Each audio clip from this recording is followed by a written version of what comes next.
Atheist Nomads, episode 221, Confessions of an Asshole. The podcast you're about to listen to includes cursing and talking about hoo-haws. Please be advised. Welcome to the episode of Atheist Nomads. I am Dustin. Joining me is Lauren. Hello. And we have Mikey. Hey, how's it going, everybody? So, Mikey, how have you been?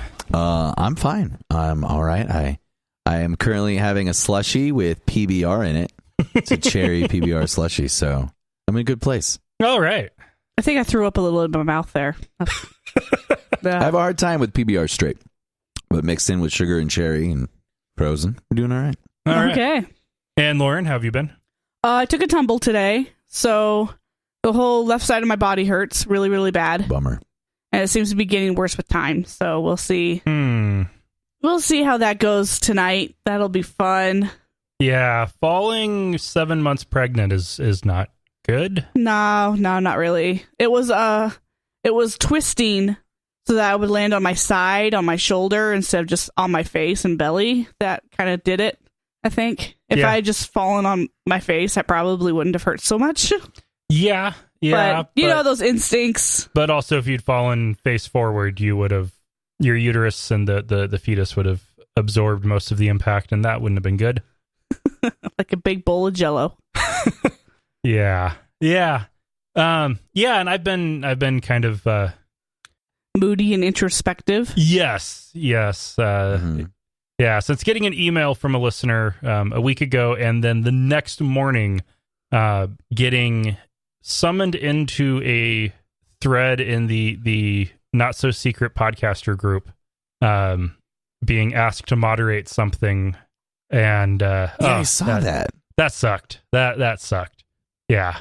And I was half asleep and not wanting to say something stupid, and I did not respond strongly enough, fast enough, and then she left the group. Yeah, okay, I missed that part though. Yeah. So essentially, it just comes down to people have really strong feelings on certain matters, and then they expect you to behave a precise way within a specific time limit. And that can be hard to do just for humanity, just being human. Yeah. Even if you agree 100%, it's hard to be like, call to action, do it now. Like, all right, And there's a little bit also, I think of, and this isn't related to the email. It just this is more from what was going on in that group. Yeah. The echo chamber effect, where one of the areas I think it is destructive is when you're within a certain echo chamber for a particular topic, right? Everybody coalesces around a certain vocabulary. And 100%.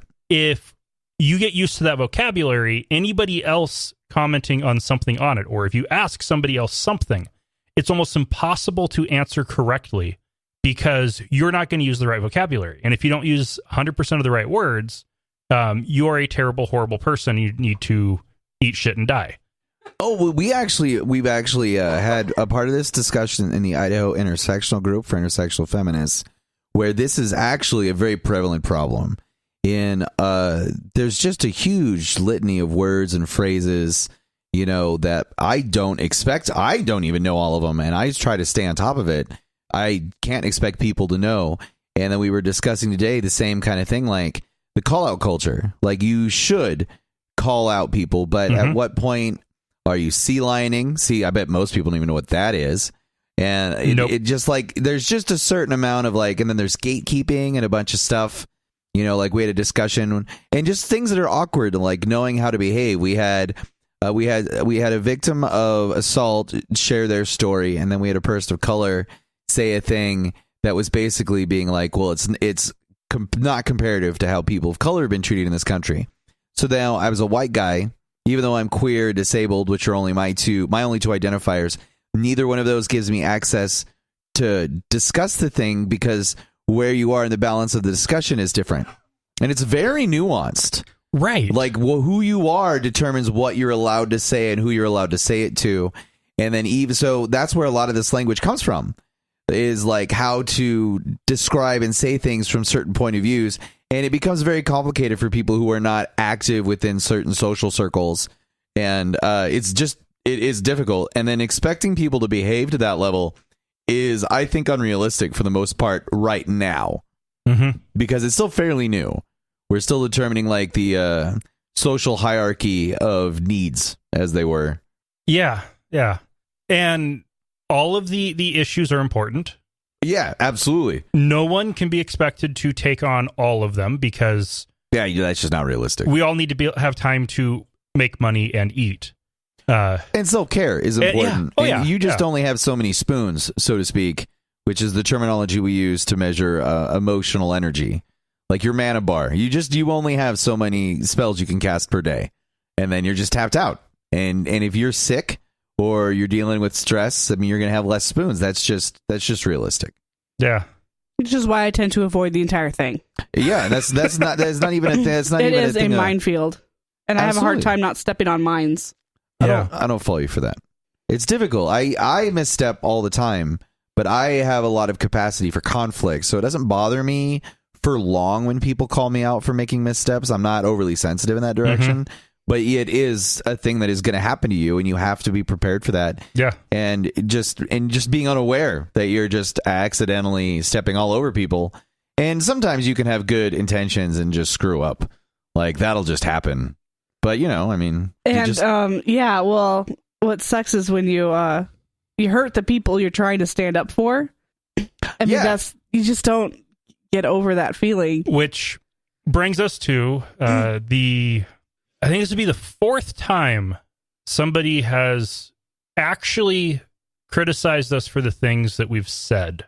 Not just our opinions, not just argued points. The first one, I regret taking the advice of other podcasters to not feed the trolls because she was not a troll. I was ignorant. Right. And ignored her, and I still feel guilty about that. The next one was the guy who stopped listening because he was having a hard time listening to the show without feeling like a racist. And then the next one was the guy who, when I said a few months ago that I was going to make a concerted effort to make sure not everyone on the show is a straight white male, asked me if I had a problem with straight white men. Well, I do now that you bring it up. And then... Because you're the only guy that talks like that is straight white dudes. He's the most sensitive group of people. Yeah. And then we got this one. And in 221 episodes, I know we have said lots of bad things. Yeah, I've got a list. And the fact that we've only really been called out 4 times, and only 2, I would say, were actually legitimate. If we say things that make you feel like a racist, you need to look in the mirror. And if you think that trying to create more opportunities for people who aren't straight white men to get their opinions on the internet is a problem, you have a problem. Oh, yeah. You get a lot of that talking about social equality. There's always some dude being like, yeah, but what about white guys? When are we gonna get our chance to take over? It's like, yeah, dude, shut your mouth. This is the United States. Stop it. White people have been in charge since ever. Since the Mayflower landed. It's been a bunch of puckered white assholes in charge of shit for like most of reality. Yeah.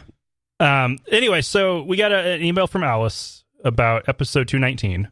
And what really pains me with this is Alice is the epitome of, when I think of who is my goal to try to help or fight for with this show, Alice, it's you. And so, yeah, I am very, very sorry. We said some dumb shit. We did. So I'm going to go ahead and read the let's email. go over it. Yeah, let's go over all the dumb things you did. Let's talk about it. Let's make this uncomfortable. Yeah, I have some criticism about episode 219. This is from Alice. Yes, there were takes on a few stories that upset me. I've posted them below with the appropriate time codes, as on the YouTube video versus the podcast, in case the times are slightly different. They matched up perfectly. 106.45, victim blaming. You shouldn't limit the freedoms of women in Saudi Arabia because of what men might do. They can decide whether it's safe to use those freedoms for themselves, and smacks of blaming the rape victim. So what did you guys say? We're just going to get her responses. I'm curious, like, to your memory. It was... Obviously. And of course, I went and I listened to these timestamps. Wise. The statement was... she gave them to you. Yeah. It's okay. It's 5 minutes. I listened to the whole 5-minute segment. Fair. But I appreciate that she's organized. Yes. That one was that the reason why they're going to be allowing women... They're only going to be allowing women to drive with their husband or father or other male guardians' permission, and only during daylight hours. They're so scared of women having rights. And they're just scared. The concern with women driving at night that the Saudi government gave was that it is unsafe because they might get raped. Oh my God. Man, they have some really poorly behaved men over there. Yep. To which the comments went to, okay, Gary and I were both drunk and Lauren was half asleep. All right. We were not wording things well. The point we were trying to make, I believe, was maybe they need to work on the rape culture problem they have there. And maybe that's actually a higher priority issue. But they can do both. It's like a country. You don't have to just pick one thing to work on. Yes. Women should be allowed to drive and stop raping them. Do both. Problem solved. That's been going on. We've been for chronologically today and yesterday. There's been a thing on the internet with this whole Me Too thing over sexual assault, where women have been saying that they have also been sexually assaulted, and it's interesting. Like, that's a whole thing to unpack. But a big part of that is this is all men doing this shit. Like, it's all guys doing this stuff to these women. And the conversation right now is a bunch of women unpacking their things and sharing their souls and talking about all the horrible stuff that guys have done to them, or just admitting that it happened. And it just creates this wake, of like, we're still discussing this thing from the other side. And women have a right to talk about or not talk about whatever they want to with their own lives. But a big, huge part of this is after this is done, because I don't want to take any of the space from the women online. They should be able to talk. This is a women chapter. After this, though, we men really need to have a concerted conversation with ourselves on what we're going to do to change male culture, because it is women that are being victimized and we're doing things to them. But this is men that are like 99% of every problem. It's always ends up coming down to us. And I've been super proud of, I think there's about 3 guys on my Facebook feed who have all come out and said basically that they feel partially responsible. They never have done like outrageous things, but they know that they've done passive things, and they've definitely let other guys around them get away with shit that they wouldn't normally have ever considered appropriate. Yeah, and we need to dismantle that. It's 100%. They need to feel responsible for that. And I was like, oh, you guys got it. You got the message. It is frustrating. And then, of course, as is typical in social media, you have the waves. You have the waves of the Me Too thing, and then the reactions to that, and then the reaction to the reaction while the first thing is still happening. And when you're in the midst of social media or highly active on social media, like Facebook here is a big one for this one, you get all the waves in the pool at the same time. So it's really messy. But a big part of it is, guys, if you're listening, you need to stop being total shitbags. And if you're not a total shitbag, great. Be less of a shitbag, though. Like, because we're all a little bit. And don't let the shitbags around you not let women drive. Yeah, and that goes, and that I get it. So essentially, you guys just really messed up how you talked about it. Okay. Fair. Then Fair. 109, inequality. Even saying women can own guns while men can't reinforces problematic beliefs about how docile women are or should be. I'd say you guys are talking about how violent men are in general, yeah. And how it always seems to be men who are violent, and that so men shouldn't have guns, but women should, to protect themselves from men. Basically, it was a drunken ramble. It's almost always cis-het men that are doing this shit, though. It's always just... That's almost always the problem. We were not advocating violence in any way. We were not trying to blame an entire gender on... I was. Okay, you were. I get a point, though. Oh, yeah. I totally do. Yeah. When I suggest the solution to gun violence is to take guns away from men, it is... When I'm sober, it's a tongue-in-cheek... commentary? Social commentary in hopes of pushing the discussion at least somewhere. And drunk, it was incoherent, terrible rambling. And yeah.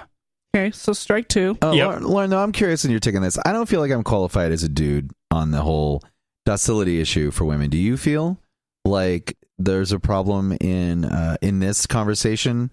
Do you feel, though, that we are saying that women are docile, so they should be allowed to keep guns?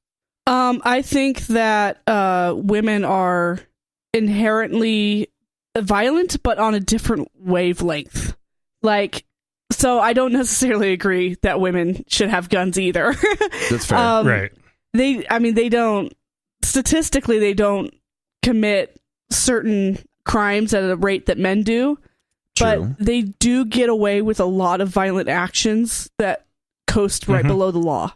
Well, That's like fair. one of the things Women, I bitches be crazy sometimes. one of the things I said. I see why you don't get into this conversation very often. Yeah, well, Yeah. I But just that's just a personal opinion. it's just I've Yeah. known a lot of women who have I don't know if it's just there's always going to be that 10% of people who are just crazy, Yeah, I think there's a whether lot they're of, male or There's female a lot of imbalance, or yeah. black or white, and I can't say 100% on any of it because there's always going to be that extreme that kind of skews everything. Well, and the thing that directly contradicts the narrative I like to use, Yeah. generally in terms of hyperbolic, tongue-in-cheek speech taken way too far drunk, is the fact that with domestic violence, it's about 50-50 as to who's And that's what committing the violence. that's what I'm mostly coming from is it's almost when I say that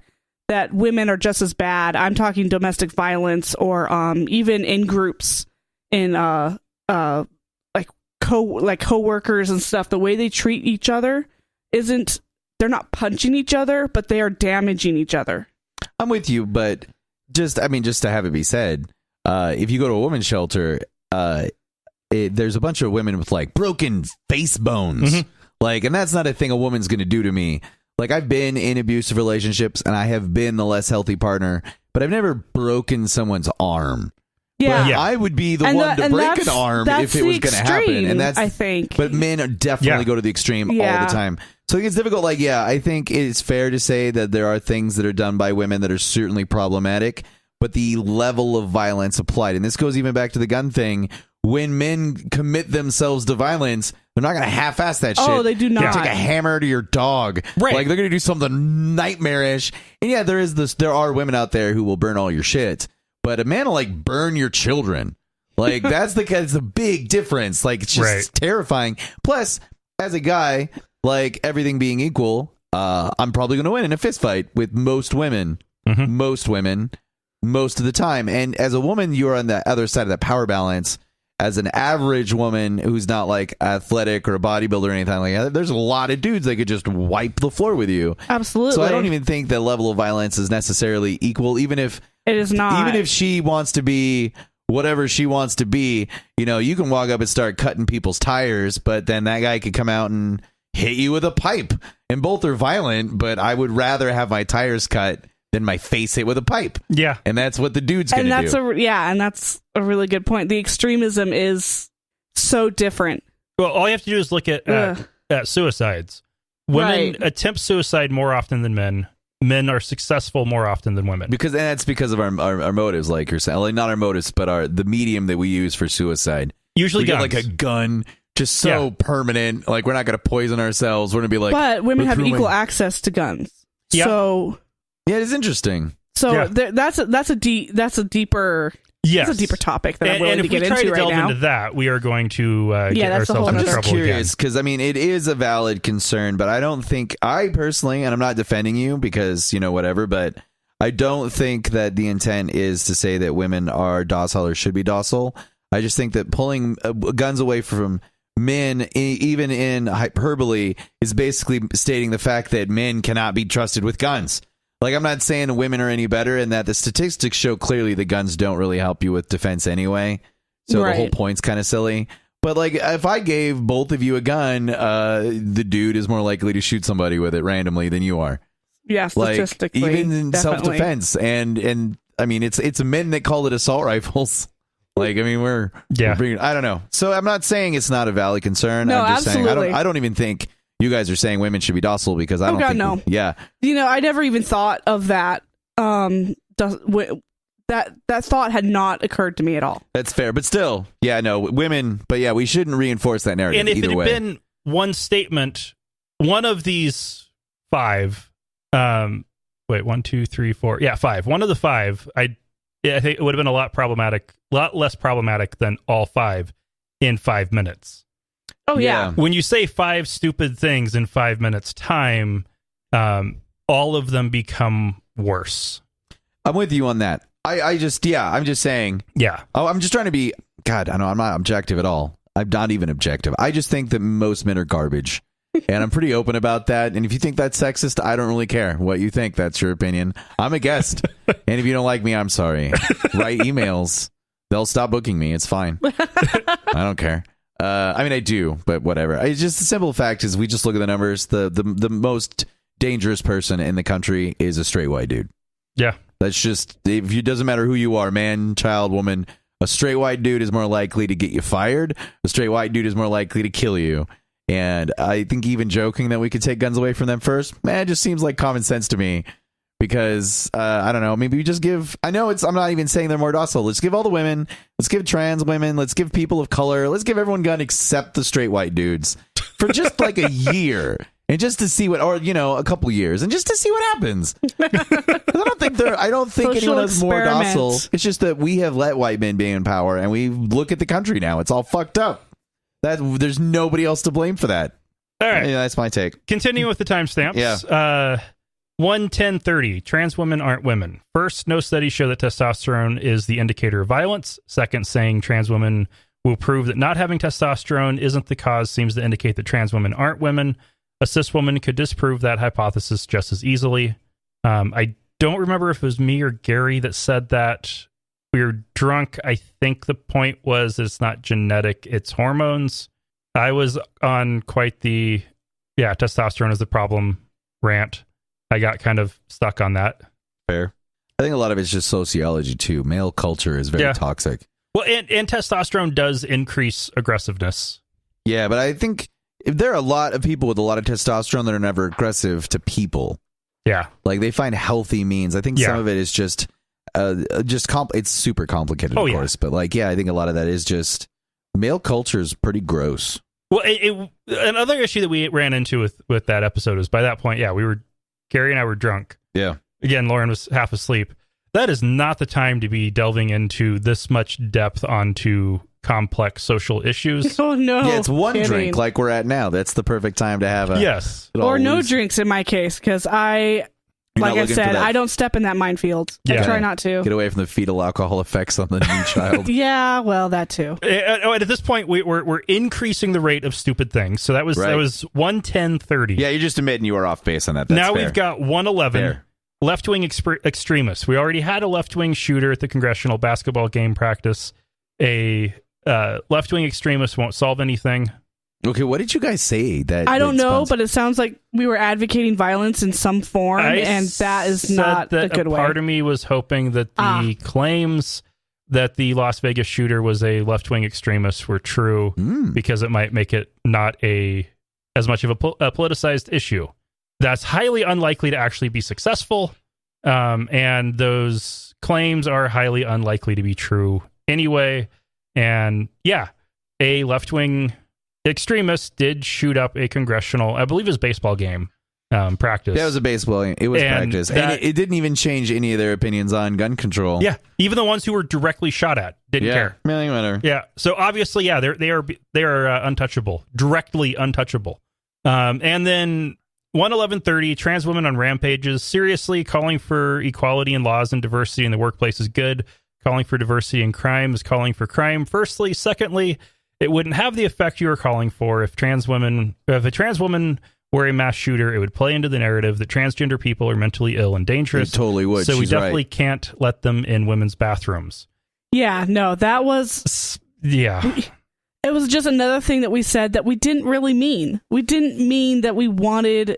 It was just more like a drunken thought experiment. Drunken, hyperbolic just sarcasm. It was off base. That was off base, terrible, disrespectful, and we totally apologize for it. I'm definitely not qualified to speak for the trans community. I've had trans partners, and I'm definitely an advocate for their cause, but I would prefer... I know a lot of trans advocates that are trans people. Have you had a chance to have a trans person on your show yet? It's okay if you don't remember off the top of your head. Okay. Since I we have. got a couple of suggestions if you're interested. We're trying to get Sophie. Okay, yeah, she's definitely one of my top ones. And these people, it's just difficult. The amount of pressures on, there isn't a correct way to even look at it. It gets so complex because, I have friends on both sides that, that are really struggling with just how they present themselves. Like, even taking into effect, imagine how complex it is. Okay, so say you're a trans woman. Now your relationship with femininity becomes even more complex. You're a woman, and people are just going to question that right off the bat. They're just going to be like, yeah, but, and then now you have to be ultra femme because then people won't accept you as a woman in any other form. Yep. So then everything that women struggle with becomes even more enhanced.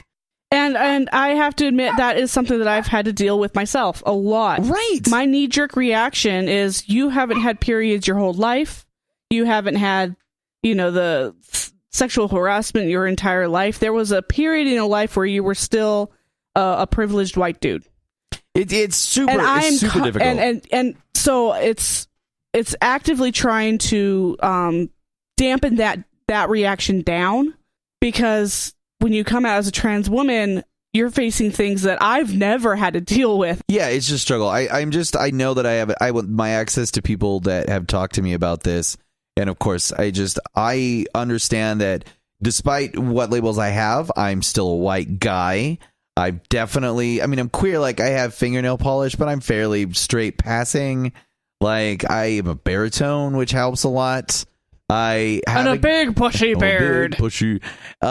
So I understand the all the privileges that gives me. I get to have space when I want it. I can take space when I want to.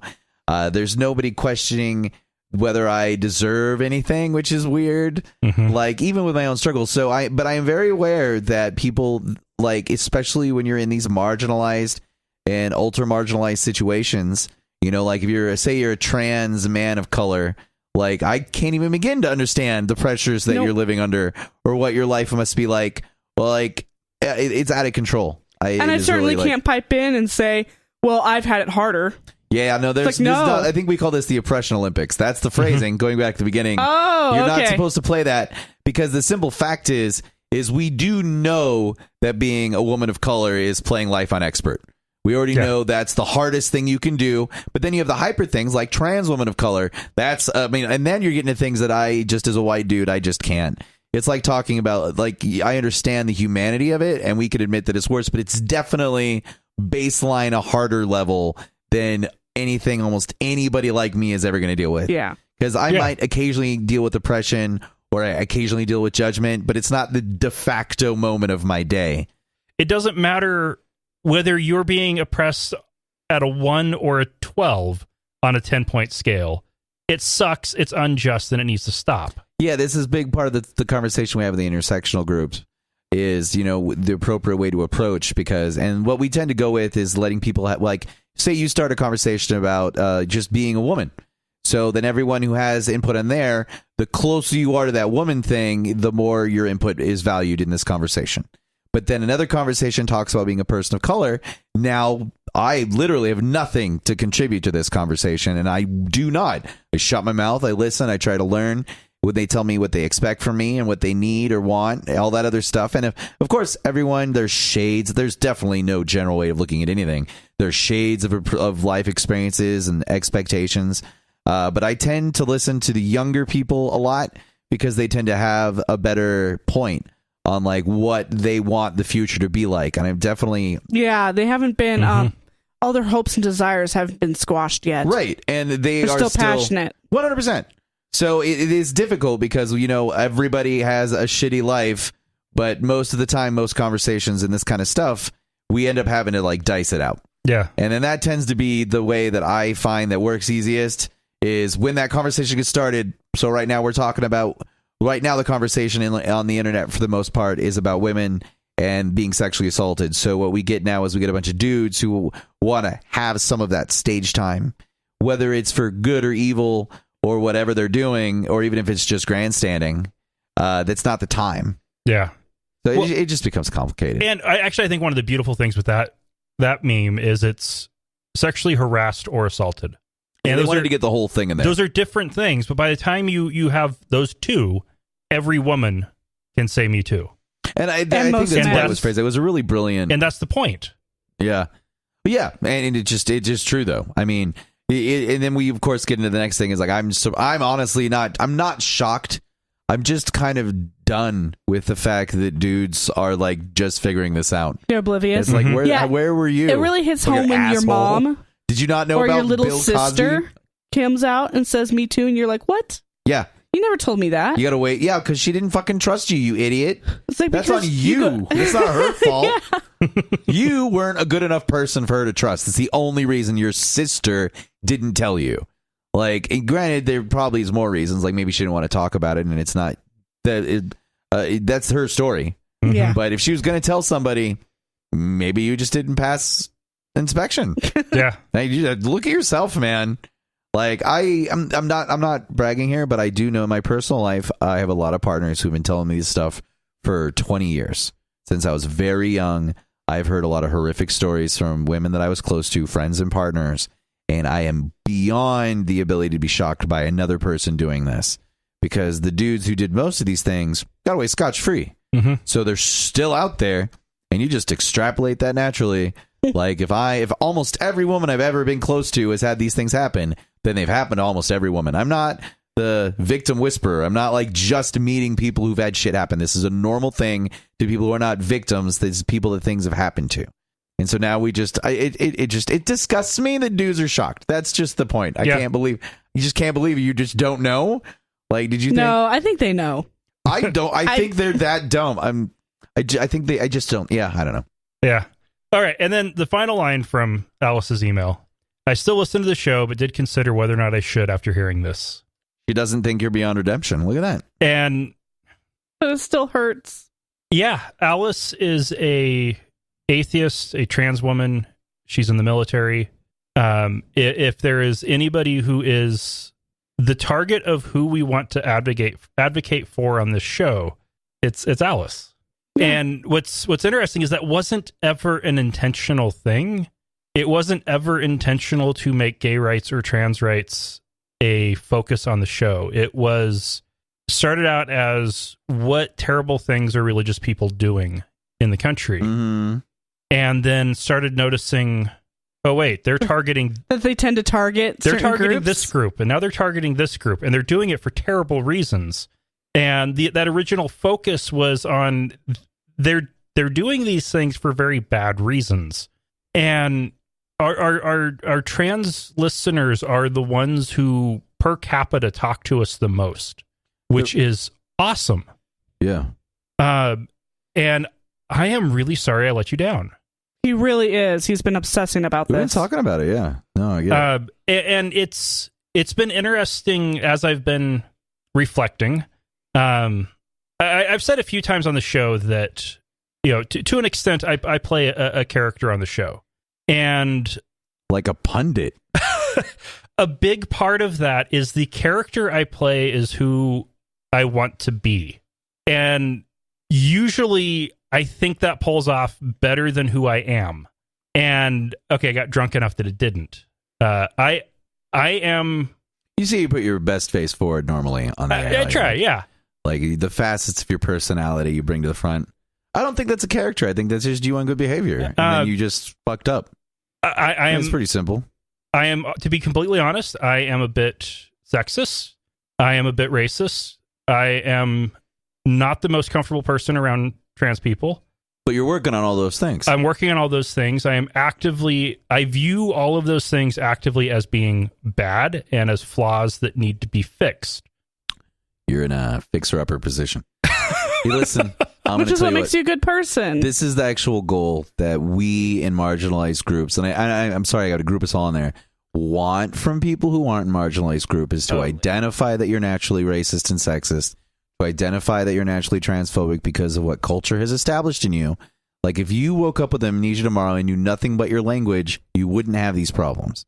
Right. But you do, and identifying it is the first way through it. And growing is uncomfortable. Getting called out, because this is a healthy call out. This is literally, she did a great job. Yeah. This is what you did that I didn't like. This is why I didn't like it. And this is exactly when you said it. and it affected me, but, and this is the thing that makes her better than you. She still listens. Yeah, right. Which is great. I hope she's listening to this. Yeah, she saw through my bullshit. Yeah, which is good. You need those people in your life. It's super good for you. Atheist Nomads is proudly brought to you by Archway Hosting. Check out their low-price, full-featured hosting solutions at archwayhosting.com. That's ARCHWAY hosting.com. You can also help us out by becoming a patron at patreon.com/atheistnomads. That's patreon.com/atheistnomads. All right, Trump claims to have spoken with the president of the U.S. Virgin Islands. As it turns out, he is the president of the U.S. Virgin Did he mean Islands. British? No. Did anybody ever figure out what the hell he was talking about? He was talking about speaking to the governor of the U.S. Virgin Islands. So is this a misspeak, or does he not know? Like, I understand that in the left, we have just framed this as he's a clueless. Oh, yeah, that's true. Like, but did he just not know what the dude's job title is? Or did he just... He's not a guy who's got a plan when he talks. Yeah, no, I think he just misspoke, honestly. He called Justin Trudeau president. That's a misspeak, not prime minister. I think. And also, really, the average person doesn't give a shit. Like, I know there's a technical difference. The way he has talked about Puerto Rico suggests that he doesn't understand that they are U.S. citizens. Yeah, but also the comment page of the Idaho Statesman doesn't know that. Like, I educated several people on that, right? Just casually being like, actually, that's United States territory. They're the United States citizens. That's because we're not taught this shit in freaking fourth grade. Yeah, you know. So I think here he's. I think it was an open mouth insert foot moment. I think he actually just doesn't.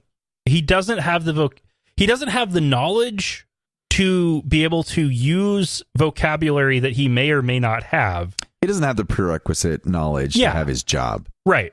Like, I'm just going to say that part. Like, you should, that's such...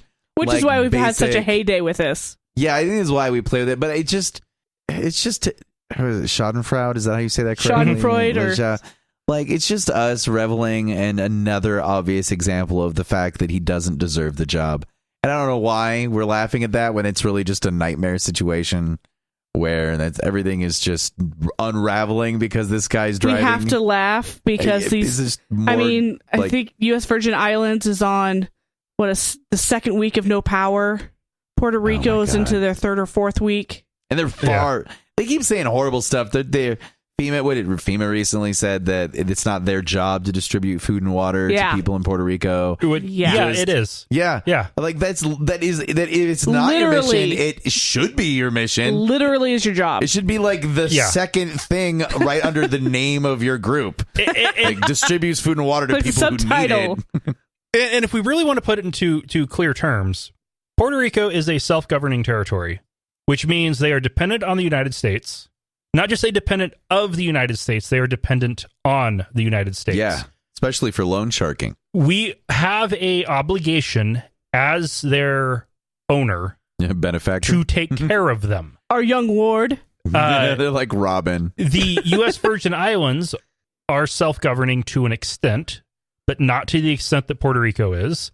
And they require a lot more direct aid and support from the United States. So Puerto Rico's like Nightwing. And the Virgin Islands is like Robin. Got it. Yeah. If you want to think of it in terms of that and not the fact that we literally own them. It's super interesting that we, as an empire, still have territories. Like, it's interesting that we can still call ourselves an empire. Like, well, I mean, we have that territories. Was so 150 years ago. Yeah, well, that's because, we didn't. We took all that stuff away from the English, and then we're like, but we're going to keep these territories over here. But these are nice vacation spots. Well, the UN Committee on the Ending of Imperialism, it's got some proper term, but basically, it's a UN council to systematically end imperialism and bring self-rule and self-determination to all of the peoples of the world. They haven't been meeting in about 20 years, but they can't officially dissolve. Because we still have territories. The U.S. the U.S. and Britain are the main reasons they can't dissolve. Yeah, they still have the Rock of Gibraltar and some other rocks. Weird, random. France and France also, they still have with New Catalonia, that's going to be resolved here soon. That one's not quite fully resolved. Most of the rest of France's territories, Isn't Catalonia Spain? You mean Spain? No, New Catalonia is but the Catalonian issue is Spanish. That's Spanish, but okay, New Catalonia okay, good. is a French territory. It's a French country. Okay, technically. Yeah, it's complicated, and yeah, I'm assuming this guy watches Geography Now in his free time, so you can't headbutt. And that's one of I'm just curious. I genuinely don't know. No, I'm an American. I know we don't know half the countries on this planet. But like the Netherlands, they took care of some of their final colonies by making them constituent countries, and in some cases municipalities within the Republic of the Netherlands, or the Kingdom of the Netherlands. And in other cases, Puerto Rico should just be part of the United States. It should be a state. Like, it should just be a state. Yeah. There's a lot of people there. Do you think the reason that's not true is because they're largely Hispanic? It absolutely is. Yeah, like that's just got to be racism. Like I can't. Like if those were white people, would we have made them a state by now? Mm-hmm. Like I'm not. Hawaii has enough white people. That majority white population that we made them a state. Yeah, but that's after in we the 50s sent them white people over there. Right, we sent white people over them. They established themselves as the power, and so they had the ability to. Now Hawaii also, though, I would see you could make a reason that they could run their own stuff because Hawaii's doing a great job without us. Oh, I would totally go for Hawaiian independence. I mean, and also they were their own country already. A long time. For a very long time. Yeah, super long time. Yeah. Their own. All right, let's move on to some more Trump. He why not? Spoke again at the Values Voter Summit. That's a gross group of people. Yeah, super gross. Family Research Council's annual convention. This is his second time speaking there. It is the first time that a sitting U.S. president has addressed the group. Actually, the first time a U.S. president has addressed the group. Period. It's a dicey group. It's like how subdivisions name streets. Like the prettier the name of the street, the shittier the street. And like the more value family focused the name is, the shittier the group is. Right. Yeah. Like it's just so the more backdoor orgies and abortions that are actually taking voter place. Summits. Oh yeah, 100%. Yeah, no, that's not good. Yeah. So he again told them, we don't worship government, we worship God. Sure. And he went on to tell them about how he has done all of the things that he promised them that he would do, and the few that he hasn't, he will still do. Like forcing people to say Merry Christmas, like that's an actual That's not even a real real problem. If there is a war on Christmas, the Christians won it already. Like they own that. They are already putting up Christmas stuff in October. Yeah. Like, and the thing, the only reason people say happy holidays is there's more than one holiday. Like, it's really that simple. It's not. And even if there wasn't more than one holiday, there's still a huge group of people who wouldn't be celebrating that particular holiday. Yeah. So, well, and I'm an atheist. I'll say happy holidays or generally not anything. Up until about 2 days before Christmas. But it's clearly Christmas, like adjacent. And then I start the 23rd. saying Merry Christmas. We grew up with a very strong rule that no Christmas talk until after my dad's birthday on the 14th. Oh, yeah, my girlfriend's birthday is on the 17th. And that's a perfect, cutoff point. She loves Christmas, though, so we're already... She listens to Christmas music in the shower all year. It's her thing. I don't care what she does. I'm not that guy. My mom is like that too. I want to mention this before we get past this, but the just inherent problem in calling yourself the values voters. Like, yeah, everyone has values, jackass. Yeah. You're not the only group. It's that kind of thinking that is like inherently classist and sexist and racist is like our values, that people and women should be property. Like those values that you should be able to, and that is the work your children in the coal mine meeting of the Family Research Council, which is a group that exists to keep the definition of family as narrow as possible. Yeah, their definition. Yeah, not all inclusive here. Just one man, one woman, and 2.3 kids. White. Oh yeah, preferably that own a home and a car and a white picket fence and work precisely one job. And a Subaru with a golden retriever. Oh, no, it has to be American. Oh, okay. Ford with a Chevy? golden doodle.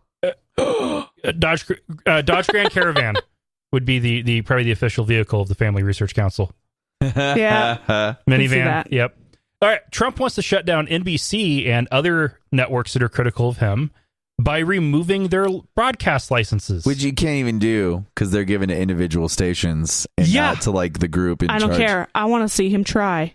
I don't even think he knows what's possible. Like that is obviously is just pandering to his base. That's pandering to his ego. Yeah. He could ask Both. the FCC to do it. They would be under no obligation because they do not report to him. And they again came out today and said that would never happen anyway. Right.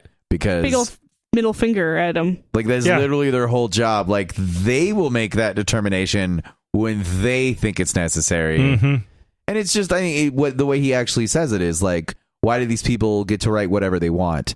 Like, where the fuck are you from that the president decides what people get to do? Yeah. He doesn't understand what a president is. No, he thinks it means king. Yep. He really does. He wants to be dictator, and he is trying to make that happen. I don't even think he Emphasis knows on that. dick. Yeah. Sorry, sexist. Yeah, no, it's fine. You can still talk shit about guys. Rexburg, Idaho, home of BYU, Idaho, has rejected a resolution to put In God We Trust in their chambers, the city council chambers, because it might alienate non-Christians. Yeah, I Whoa. mean, they're right, but for the wrong reasons. You know what I mean? Like, you just shouldn't put a religious thing in the chambers. Like, Right. that shit should just full stop. Okay. But they needed to list a reason. What actually puts this, makes this, I think, perfect is, legally speaking, In God We Trust is a perfectly acceptable secular statement because it is an expression of ceremonial deism, a term that means absolutely nothing. Yeah, I like I can't say the Latin correctly, but E pluribus unum. Thank you. That's the one we should be using. What is it, out of many one? Literally, including Puerto Rico. Yes. No, but the fact that Rigby is Rexburg is Rigby's right next door. Rexburg is so conservative. I mean, it is white Mormon capital of the world. It beats Provo in Mormons. I'm just glad they have one restaurant that serves alcohol, and people get their alcohol in regular glasses so that people don't know they're drinking wine. Oh my god! It's the Applebee's. The Applebee's. That's so fun. It's all about the Applebee's. Yeah. There's also the bowling alley that serves beer. Yeah, that seems like a ritual. There was a bar, but it went out of business within a year because nobody went there. That's hilarious. Because nobody be caught. It's not that nobody would drink. It's nobody be caught dead stepping foot in a bar. We should go. We should trash it. I'm glad that there are conservative outposts that are at least getting it. Just, I don't personally care what your faith is if it doesn't affect your work, in government, like whatever. I don't really care about any of that. But yeah, you don't need it in the chambers. You don't. Yeah. It's just a ridiculous thing to put on the wall. Well, and Mormons have this great feeling of persecution. So, they're really good at the martyr complex. Oh yeah. So if somebody forced them to put In God We Trust in the chambers, they could easily argue that was like non-denominational Christians that are persecuting the Mormons. Because that's happened. Because that's happened for over 100 years. That's been just constant. Mormons aren't treated very well by other people. Yeah. So I can kind of see them wanting to prevent that for that reason. Either way, it was a good move. Yeah. Yeah, I agree with it. And the Sand Dudes are wicked awesome. So awesome. Yes. The Santa Fe could handle them. Yes. Anyway, we've talked previously about the Adventist Church's ongoing debate over women's ordination, with the east and west coast of the U.S. standing against the rest of the world, and efforts to get the coast to comply with the will of the World Church. Not allowing women's ordination is the will of the World Church. And last week was the annual council where the church leaders from around the world gather to discuss policy and governance of the church. One proposal was to remove voting rights for those who were not in compliance with GC policy. In other words, the delegates from the union conferences that do ordain women would not be able to vote. This was initially voted down. Then the GC president asked for members not present for the debate to vote, which brought the vote count up to passing And then after much outrage, Yep. especially from the coast in the U.S., which is where all of the church's money comes from, they went ahead and referred it back to the Unity and Mission Committee. That sounds bureaucratic. Oh, well, it was. I think they realized how that thing got out of control. Okay, if you take... Don't take our money. If you want to sum up the Adventist Church, take fundamentalism, where they try to be just normal enough to not be viewed as a cult while being as weird as possible. And they do everything by Robert's rules. Yeah. To the letter. Hate it. So crazy. Yeah. Burn that book. And you will not burn my copy of Robert's Rules of Order newly revised. 5th edition. That's because you have a backup copy. I have Robert's Rules of Order in brief, if that's what you're talking about. Do you have an electronic one? I don't actually. You should, just in case. He would. Yeah, I love Robert's Rules. It is amazing. It is wonderful. Why? Cult. It is the cult of Robert's. If Robert's you're wanting rules. to have meetings and accomplish business, it is the best way to be efficient in coming to decisions that everyone can at least be content with, and that is the goal of governance. Yeah, maximum contentment.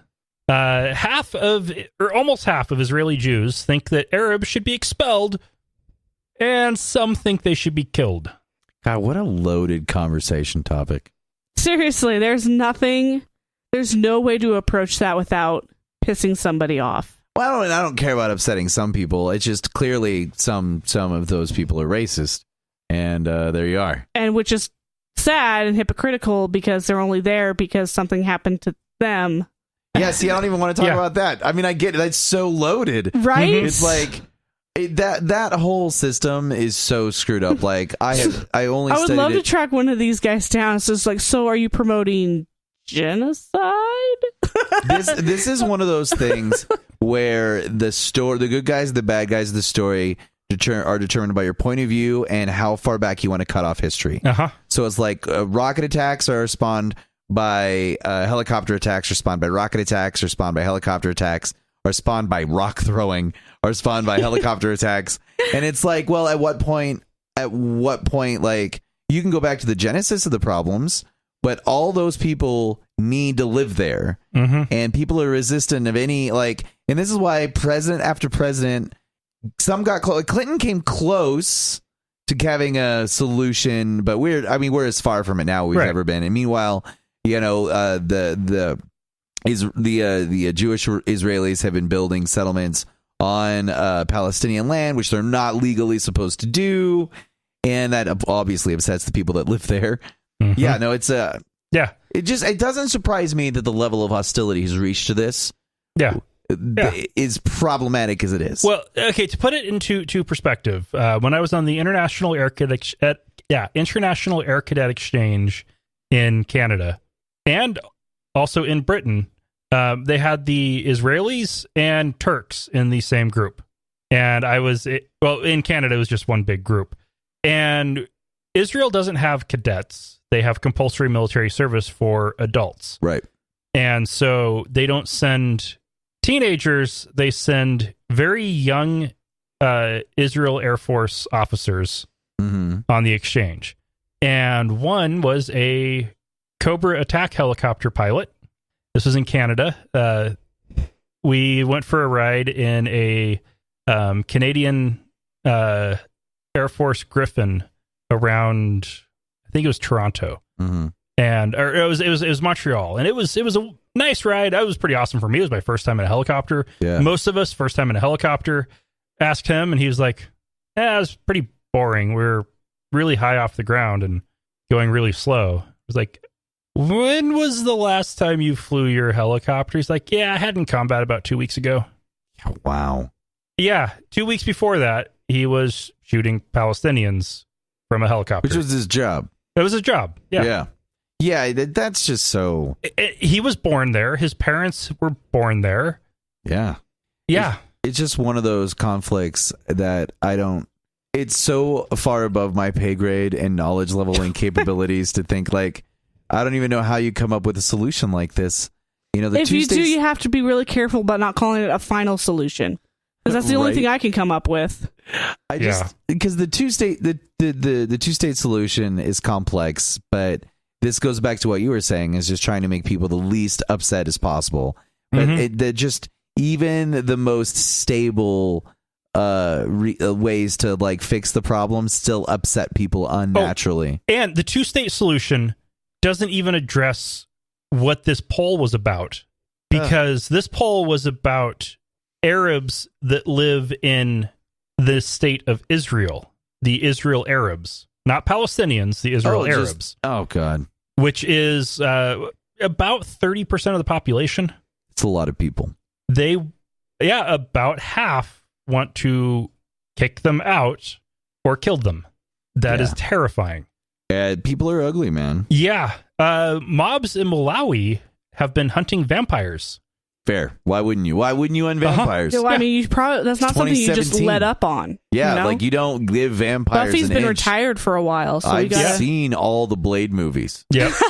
expert. Yeah, I know what's up. Now, anytime you hunt supernatural beings that don't exist, there are innocent humans who are not supernatural who die. Do we know these weren't real vampires, though? 5 non-vampire humans have been killed so far. It's so fucked up. No vampires have died, and this is bad enough that the UN has pulled out of the affected areas. I like that you have to actually specify that no vampires have died Well, I mean, during the making of this. no, never, they haven't Mob. caught any. They keep looking for vampires, and if they think they found one, they kill it, and turns out they it's do human. it with witches too. I mean, it's just Yeah, fun fact.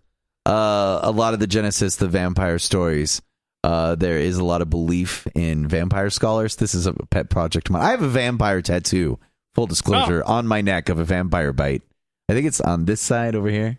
See it over there. nice. Yeah, and Your will's been subjugated. it's true. I'm a Renfield now. And a lot of it, what they think was propagated because people would use this very easy way to call somebody a bad guy. So, like, the vampire myth exists in many, many, many cultures, like dragons. And we think there's some sociological effect that causes it to happen. But in some countries, vampires aren't like we see them, like the blah, blah. Like, in some countries, a vampire could simply be your neighbor who drinks the blood of your cattle, and that's why your cattle die.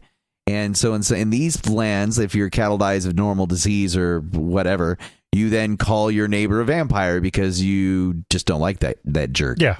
And that's where a lot of this stuff comes from. I don't know this specific story, but this kind of stuff has been happening throughout history. Mm-hmm. It's what we would call a witch hunt in this country. Yeah. Would be a vampire hunt.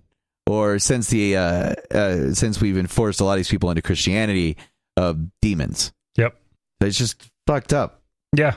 This is a religious problem, 100%. Yeah, it is. 99%. Yeah, this is only... I mean, other than people are just assholes looking for reasons to get people killed. But it just explodes out of this stuff. The odds of vampire hunts happening in a non-religious area would be very slim. Well, yeah, because I think the higher rate of skeptics you have, the more of a chance a group of people, you're going to go, hey, there's a vampire over there. And we're going to go, no, there isn't. Yeah. There's not a vampire. There's something you think is a vampire, like maybe a chupacabra. You can get me on that. But not a vampire. Like, that's not realistic at all. Yeah. And our final news story. Man, we're doing all right. Yeah, you Now, be caught up. Finally. A new study suggests that it would only take a few decades for the Yellowstone supervolcano to charge and erupt. Yeah, sometime in the next million years, that's going to happen. They had thought it would take centuries or millennia, and looking at fossil ash deposits in the Midwest. And crystals. And crystals, They date yes. this stuff with crystals now like they do trees. Because science is magic, yo. They found that it took... fucking magical. Like, they're looking at the What? magnetic fields and all of that, and they found, it took... Fucking magic, man. It took about 30 years for it to charge the last time, 630,000 years ago. Yeah, was it like new magma deposits? Mm-hmm. Something like that. Yeah, it's fucking... Still not love worried this about stuff. it. Well, the odds of it happening within our lifetime are so incredibly small. But also, if it did happen, there literally would be nothing you could do about it. We It don't would be have the kind of the technology. badass way to go. Yeah, like just a complete... You know, we are definitely within the circle of doom here in Boise, though. Oh, absolutely. No, we're screwed. Yeah, like forget It'll take a few minutes. the but fallout. We're screwed. Scientists measuring mitochondrial DNA know that I'm going to be wrong on this number. So if you fact check me, I don't know exactly what happened. I want to say about 600,000 years ago, but it's way wrong. Every reproducing female could have fit within a single football stadium. All the humans. Yeah. And they think that a supervolcano may have been the culprit. And it was about 50 to 70,000 years ago. Damned if I know the number. Yeah. But this happened in what we would call prehistory, before we have written records of anything like that. And that's one of the reasons it's so scary, is we know what effect this can have globally just on our species. Like, this could be an extinction level event if we're not prepared for it. Right. You know, How do you prepare for that? We aren't advanced enough. We need to be a class 1 civilization for this kind of stuff. Yellowstone doesn't do small eruptions. It does. Well, what we see right now is small activity. I was going to say, it does it all the time. It's just a shifty zone. Right. When it does, shifty eyes. So when it erupts, it is, and it seems to be about every 600 to 650,000 years. And then you get supermassive ones about every, I think it's 5 to 10 million years. Yeah, it's just, yeah, we're at about the right time following the record for it to be about due.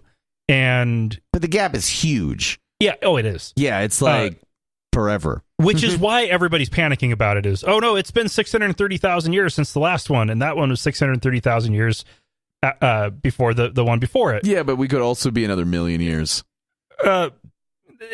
Few thousand years. It could be a long time from now. Like, this isn't likely to be a million year out. It's when it goes, most of the U.S. will be covered in ash. Yeah, we're proper fucked though here in Idaho. Idaho, Wyoming, Montana, Utah are buried in, completely buried. And the volcanic winter would have the potential of blocking out the sun for 3 years. Yeah, you just stop growing crops. Like, we're going to be able to grow paste in a tube. It's for those of you who aren't familiar with Idaho. If you look at Idaho on a map, you got the Snake River Basin, which is a lot of that's a valley, but a lot of that is actually where the calderas are from the previous explosions. Yellowstone is a hot spot where the crust is thinner, for lack of a better phrasing, and it's just more of a pyramid shape towards the top of the crust. And as the surface of the Earth, the skin of the Earth moves over this hot spot, these explosions are happening in this location. So as our continent moves the west, this caldera essentially moves east. So it's already chewed through and blown up most of southern Idaho. Mm-hmm. And that's like, if you go to Craters of the Moon, this is after an explosion. The Craters of the Moon happened.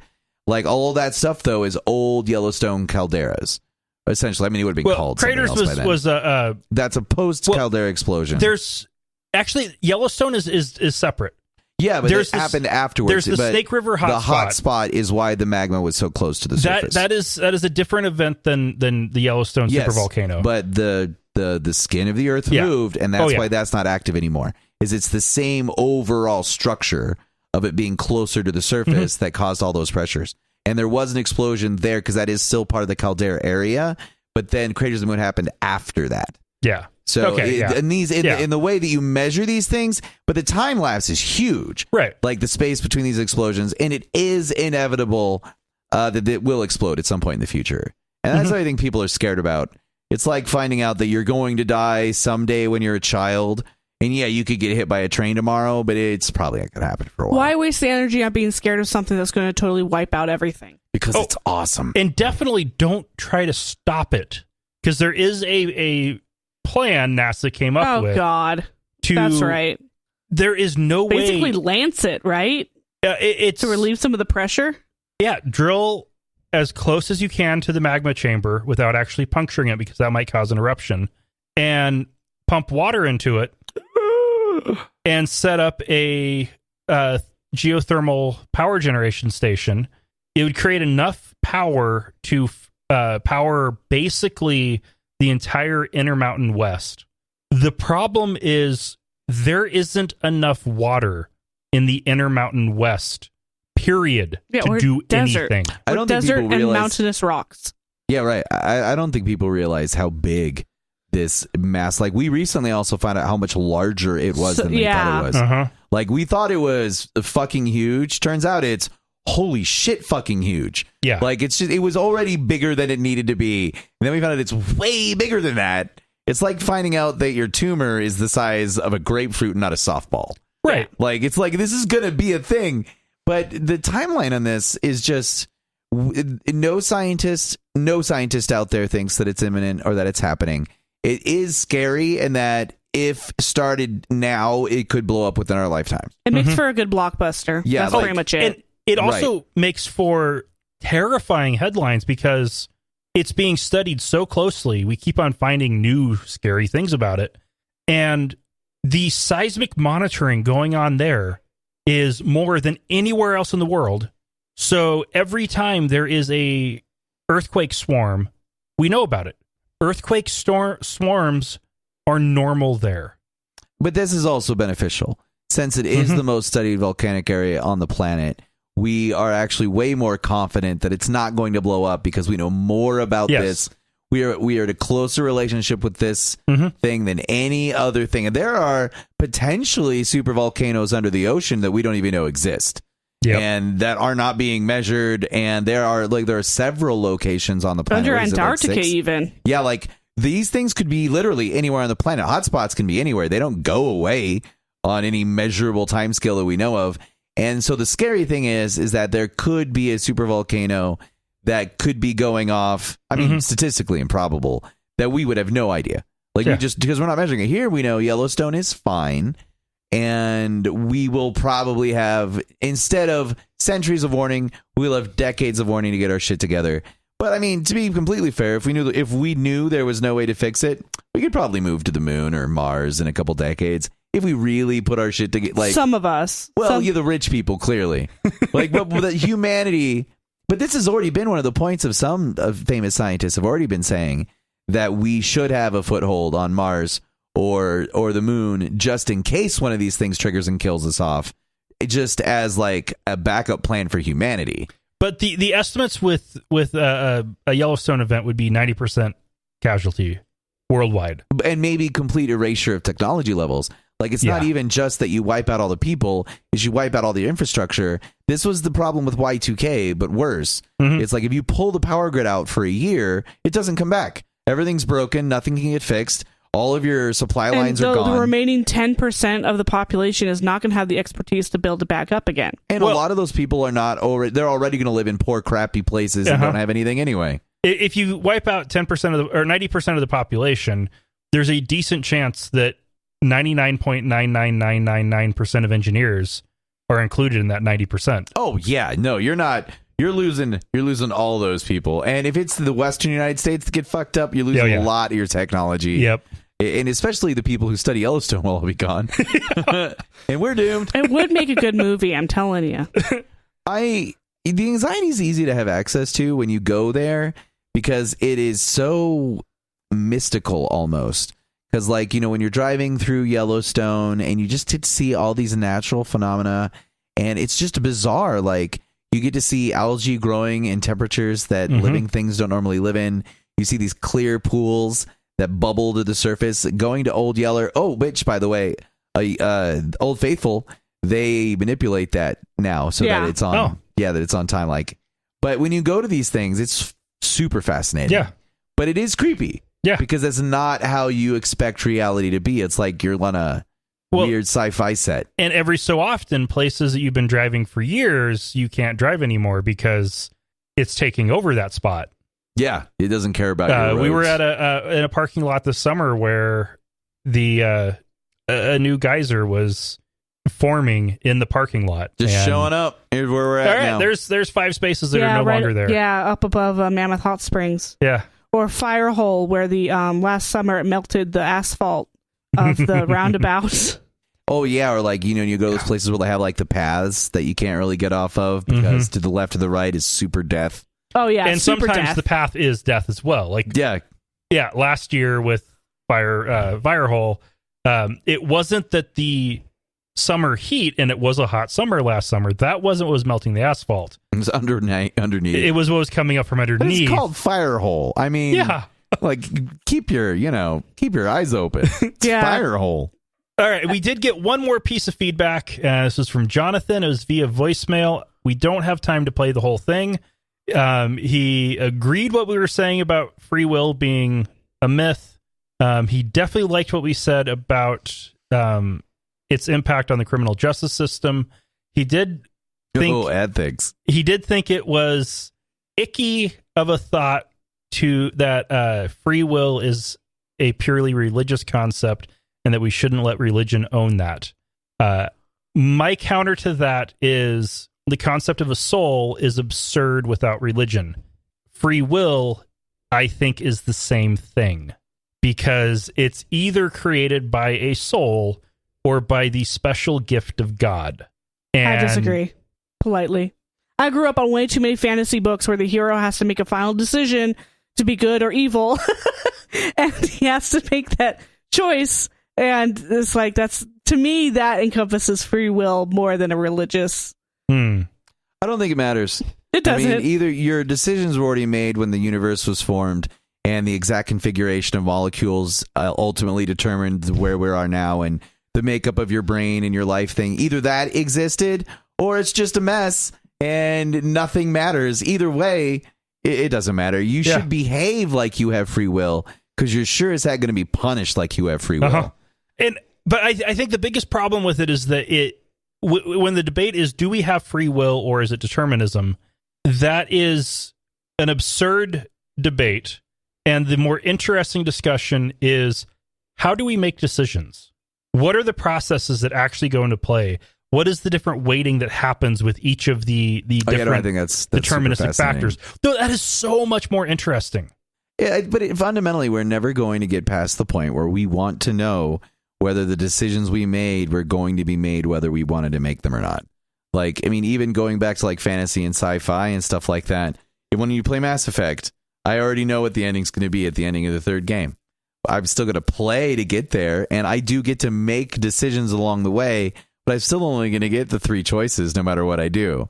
There's a certain amount of determinism, but even within that universe, the avatar that I'm playing, she thinks that she has free will. I mean, she doesn't. I'm controlling all of her actions, but were she sentient, she thinks she's doing everything that she would do because she was created, in this sense, definitely created to be that way. But I think that having sentience, she would also question it occasionally when she's not fighting the Reapers, question whether she is making these decisions. And they have like games like this are really good about having those conversations sometimes, like having the moral ambiguity and like, is something good? And that's interesting that we explore your thought, but I don't think we're ever going to get away from it because there's never going to be an answer. I personally feel like from the perspective of the future, no. From the perspective of the present, yes. So the answer is answered if you can travel into the future. If you can travel into the future, free will does not exist because it's already happened. If you can't travel into the future, then it doesn't. And that's the only thing I can figure out. And I think it's more at the point that neuroscience thoroughly answers how decision-making happens, then it gets taken away from the philosophers, and free will stops being a thought. But if free will ceases to exist, then how much more fault are we going to be placing on people who commit crimes? Because if they were already supposed to make those crimes, and that was what we were discussing. That like involuntary manslaughter, then and now you're really totally dicing effed up. up. It's like, well, that person was determined to do that anyway. It's like, so let's look at the reasons why and see if we can change the inputs into the system to avoid repeat behavior. And if it is somebody who is inherently going to be committing heinous crimes, that is somebody that just needs to be kept separate from society.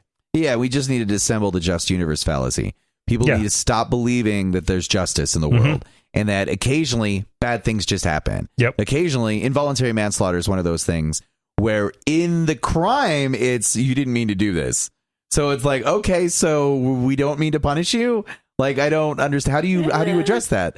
Like, it doesn't make sense to me. If you ran over a child in the street that we know for a fact you did not see and did not intend to hit, what are you supposed to change? You were already not driving like a maniac. You were already going the speed limit. Somebody pushed a kid in front of your car and he died. literally didn't see it until it was too late for you to stop. You can still go to prison for stuff like that. Like, and even just because the family and it becomes this thing, like there are people in prison for things that are just as accidental or unintentional. You know, like the one guy I know, Baker, who might still be in the Idaho prison system, rolled his Jeep when he was out joyriding drunk with his best friend who he'd been best friends with since they were young. And then the family really pushed for prosecution. And he went to prison for killing his best friend when they were both out there joyriding together. So could have just been the other way around. Yeah, it could have been the other person driving. And obviously, the family is experiencing a major loss, but so was he. Plus, he killed his best friend. Like, I don't know. I mean, you don't come back from that. You're not. That's not a thing you're going to get over. Like, how do you not? What kind of a monster doesn't blame themselves for that? Because you are going to the rest of your natural life. Like, you're just never. You're going to be 90 years old and be like, man, sure wish I didn't kill my best friend. Like, she might still be here. Like, I don't. And I just think the just universe fallacy under every circumstance needs to be disassembled. We need to stop believing that there's justice in the universe. But comics would be so boring. Yeah. No, they wouldn't.